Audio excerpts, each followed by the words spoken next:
បាទជំរាបសួរបងប្អូននៃសកម្មភាពលាងបដូរទឹកកូនក្អុកបងប្អូនពេលព្រឹក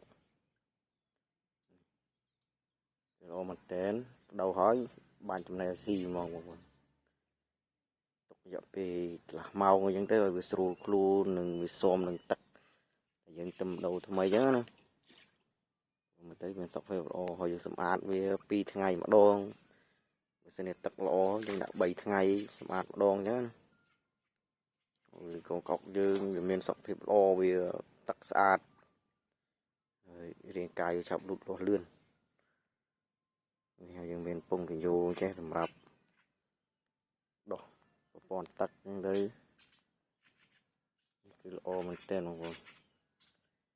នេះអាងទី1ហើយអាងទី2គឺខ្ញុំបដូរទឹកថ្ងៃបងប្អូនព្រោះភ្លើងវាដាច់អញ្ចឹងណាបងប្អូនមើលទៅគឺល្អមែនទែនប្រាច់ហើយយើងត្រូវការពារបងប្អូនជាពិសេសគឺការពារមើងសត្វរាល់ឆ្នាំអត់សូវមានទេឆ្នាំនេះគឺសម្បូរសត្វស៊ីចុះស៊ីមែនទែនបងប្អូនយើងត្រូវការពារផងសម្រាប់បងប្អូនដៃថ្មីត្រូវតែបង្កាត់រួចកូនកុកអាយុ6ថ្ងៃអីយើងអាចបាំងបានហើយព្រោះថាសត្វវាអាចស៊ីបានហើយអញ្ចឹងយើងត្រូវបាំងវាមកជុំវិញអញ្ចឹងទៅវាសុវត្ថិភាពតែខាងនោះគឺខ្ញុំតបានបាំងទេបងប្អូនអត់តង់ខាងនោះគឺបាំងថ្ងៃបាំងពេលថ្ងៃមិញខ្ញុំមកគឺកុកនៅចុះស៊ីនឹងកណ្ដាលមកកូនកុកអាយុ4ថ្ងៃហើយបងប្អូនខាងនោះបងគឺល្អមែនតើ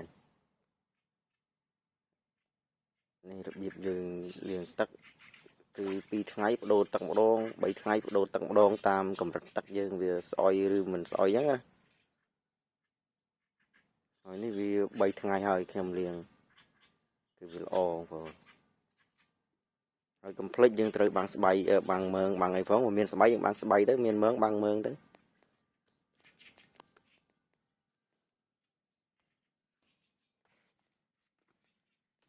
នេះគឺបន្លាយទឹកដែលខ្ញុំទម្លាក់មកកន្លែងយើងដួសកូនក្អុកដួសអីបងប្អូនមានច្រែងមានសម្ភារៈដល់ត្រៀម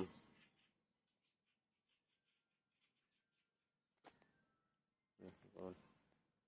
គឺល្អមែនទែនហើយយើងបាចចំណៃបាចឲ្យវាស៊ីអញ្ចឹងណាបងប្អូនត្រូវការកូនត្រូវការអីអាចតំណាក់តំណងមកខ្ញុំបានបងប្អូនព្រោះថាចូលឆ្នាំហើយកូននឹងបានលក់ហើយបងប្អូនវីដេអូគឺមានតែប៉ុណ្្នឹងទេបងប្អូន